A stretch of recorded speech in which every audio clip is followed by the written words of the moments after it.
Emergency Education Alliance with today's video. I want to talk a little bit about what happens when you call your non-emergency number, when you call the emergency number, if you're just going to stop into a police department or if you want to just stop into a fire department. There may not always be a medic at the fire department or police officers sitting around to come talk to you. Most police stations have, maybe the lieutenant or the sergeant sitting around, but they're not just sitting around doing nothing. They're reviewing reports, they're taking care of their employees, they're dealing with the public who has complaints. Most of the police officers are out on the street. A lot of the calls we get, they said, oh, it'll be easier for me to come in to the police station. Well, we don't have police officers just sitting around drinking coffee, eating donuts all day like you might see on the movies or TV. They're on the street patrolling your neighborhoods, the businesses, doing security checks, answering calls for service, stuff like that. And another thing with the medics, you may be having a heart attack or difficulty breathing or having an issue. Dial 911. We'll come out to you. If you stop by your local fire department, well, that medic may be out helping somebody else.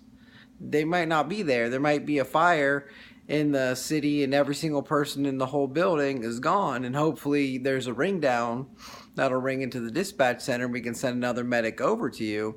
But the best thing to do if you're having an emergency is to dial 911. There's also a priority list. If your house is currently being burglarized and there's someone inside your house, that's going to be a high priority number one. Or a domestic situation with weapons involved, or assault currently happening that's in progress. It's going to take a little more precedence over a theft that occurred 7 hours ago that you just need to take a report on. Someone took your lawn furniture off your front yard. I only say that because I'm looking out my front window and I see my lawn furniture out there. If I come home from work one day, my lawn furniture's gone, I'm gonna call the non-emergency police line to make a report about it. Now, if someone's inside my house burglarizing it, when I get home, I can see my front door's busted open and shadows upstairs. I'm going to call 911, not go inside my house and wait for the police to take care of it. If I'm having a heart attack or difficulty breathing, I'm going to call 911. There's a difference in advanced life support and basic life support. Advanced life support is anything life-threatening. Difficulty breathing, your diabetic emergency, someone having a seizure, if they can't breathe, they're unresponsive, they're having a heart attack. Your basic life support is going to be your sprained ankle, you playing baseball, you dove for a ball, you separated your shoulder. That's not really life-threatening, but you still need to go to the hospital and get checked out. That's what we call basic life support. For the police department, there's different priorities. At least where I work, it's 1, 2, 3. It's going to be different all over the country as far as how they prioritize things. Bigger cities, they may make you come into the station, fill out a paper report. They may take reports over the phone or reports over the internet. Just find out what you can do where you live to make a report if you need to. It's going to be different in every city. Where I work, we don't take reports over the phone or over the internet. You need to either come in to our station, into our city. If you live in our city, we'll come out to you. And like I said before, it's dependent upon what's going on at that time. We may actually even be en route to you and have to call you back and say, hey, I'm sorry, it's going to be a little bit longer. This priority call came up and we're going to have to respond on that. It's going to be a little bit longer. Now that caller's not going to be happy that they got I don't want to say put on the back burner, but they're going to have a little bit longer response time. But that's just the reality of it.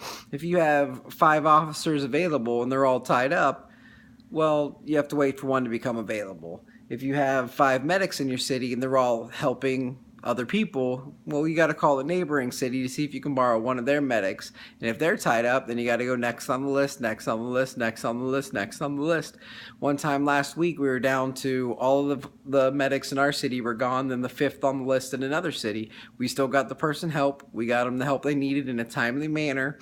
Where I work has the top 5% response time within our state, which is excellent. We do a great job. Everybody from the police, fire, EMS, dispatchers, call takers, supervisors, management, we all work great together. The point of today's story really is that if you have a problem, call your non-emergency number or call 911 if it is an emergency, and that's the best way to get help. Stopping into the police station is always an option, but realize there may not be someone there. We might have to call someone in off the street to come take your report. A lot of times people do custody exchanges. Where's a safe place to do that? A police department, because you can call ahead of time, and usually they don't set up appointments. Say, hey, I'm gonna be there around 5 o'clock. You call back at 5 o'clock. We're doing a custody exchange. Could you have a police officer here to do a standby? We'll send an officer and make sure to keep the peace, and everyone goes about their way.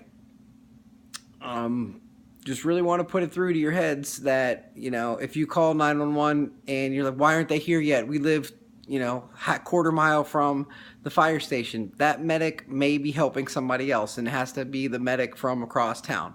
We're still on the way. We're still getting you help in the quickest way possible, and you're going to get the best help that we can possibly provide. There's no way that anyone is going to delay help getting to you.